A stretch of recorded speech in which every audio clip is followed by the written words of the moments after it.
గారు సీనియర్ నేత, మరి ఎందుకంటే రాజకీయాల్లో తనకు తెలియదంటూ లేదు.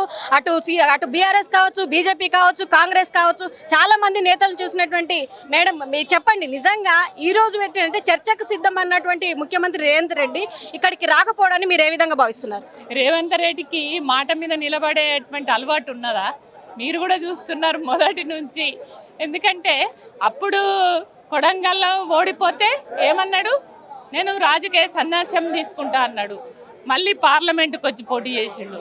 ఇక్కడ ఓడిపోతే కూడా సన్యాసం తీసుకుంటా అన్నాడు.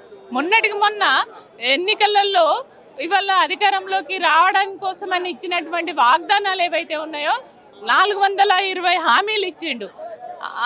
6 గ్యారంటీల పేరు మీద పబ్లిక్లోకి పోయిండు. ప్రజలకు ఇచ్చినటువంటి హామీలలో ఒక్కటి కూడా నెరవేర్చలేని ముఖ్యమంత్రి ఇవాళ అయ్యా మమ్మకు మాకు హామీలు ఇచ్చినావు, పోని కనీసం నువ్వు ఇచ్చిన మాట నిలబెట్టుకుంటలేవు. కనీసం మా కేసీఆర్ గారు మా ఉద్యమ నాయకుడు మమ్మల్ని ఒక తండ్రిగా, ఒక బిడ్డగా, ఒక మేనమామగా చూసి మాకు అనేక స్కీములు తెచ్చినటువంటి మా ముఖ్యమంత్రి గారు కేసీఆర్ గారు ఇచ్చినటువంటి స్కీములు ఏవైతే ఉన్నాయో అవన్నీ అమలు చేయంటే అవి కూడా చేస్తలేడు.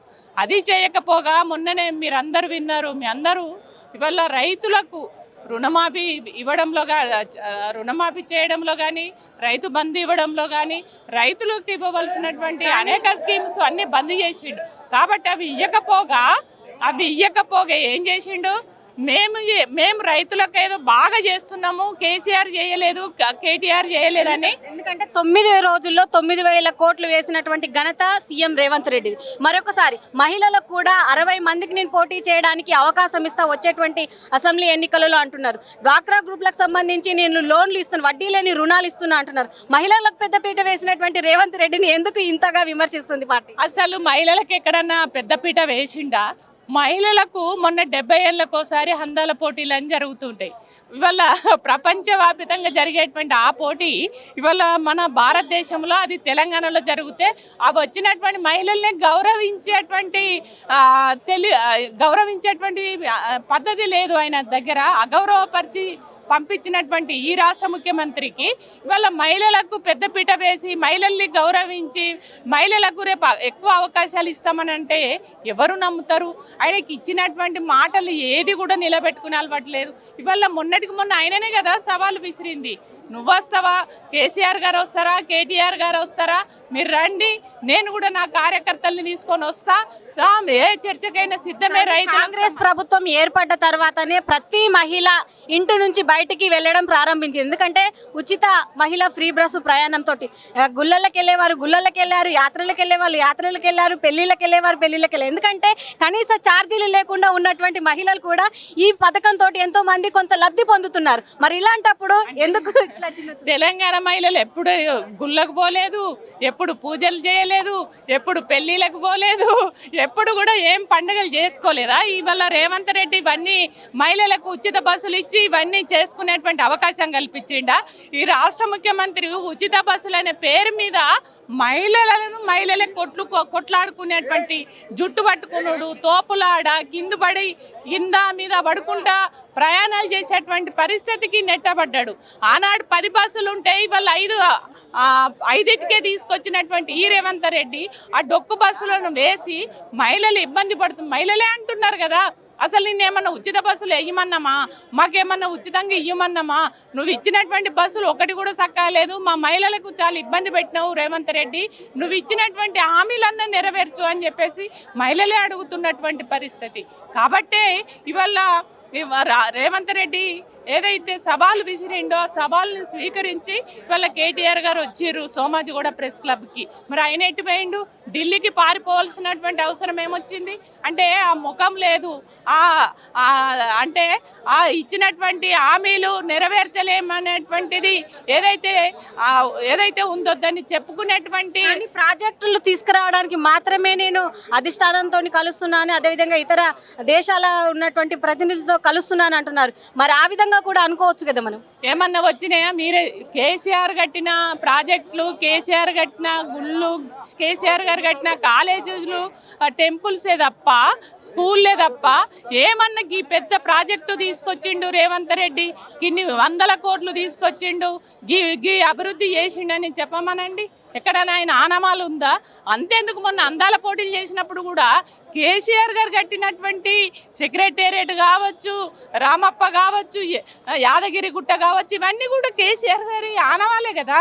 మేము కట్టినటువంటి బీఆర్ఎస్ పార్టీ అధికారంలోకి వచ్చిన కట్టినటువంటి కట్టడాలనే చూపించినటువంటి పరిస్థితి కదా. ఇవాళ నీ ఆనవాలే లేదు కదా.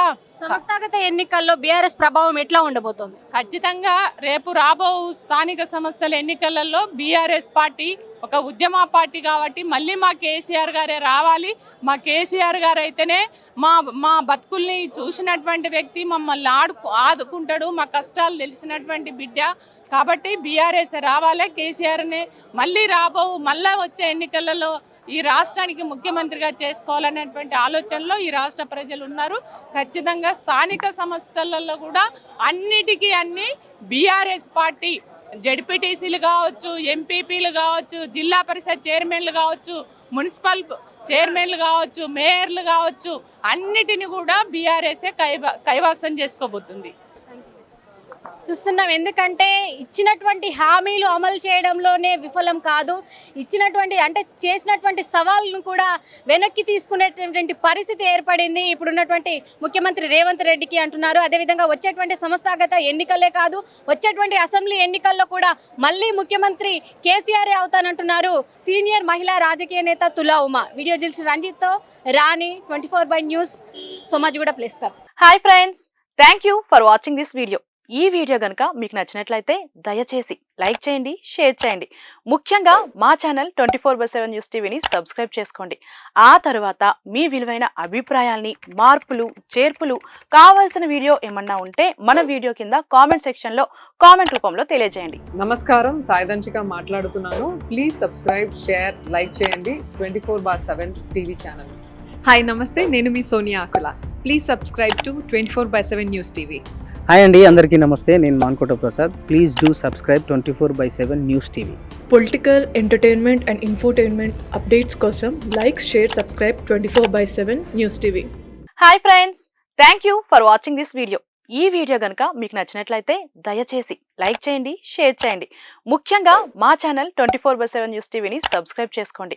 ఆ తర్వాత మీ విలువైన అభిప్రాయాల్ని, మార్పులు, చేర్పులు, కావాల్సిన వీడియో ఏమన్నా ఉంటే మన వీడియో కింద కామెంట్ సెక్షన్లో కామెంట్ రూపంలో తెలియజేయండి. నమస్కారం, సాయిదంచిక మాట్లాడుతున్నాను. ప్లీజ్ సబ్స్క్రైబ్, షేర్, లైక్ చేయండి 24/7 టీవీ ఛానల్. హాయ్ నమస్తే, నేను మీ Sonia Akula. Please subscribe to 24/7 news TV. Hi అండి, అందరికీ నమస్తే. నేను Mankota Prasad. Please do subscribe 24/7 news TV. Political, entertainment and infotainment updates కోసం like, share, subscribe 24/7 news TV.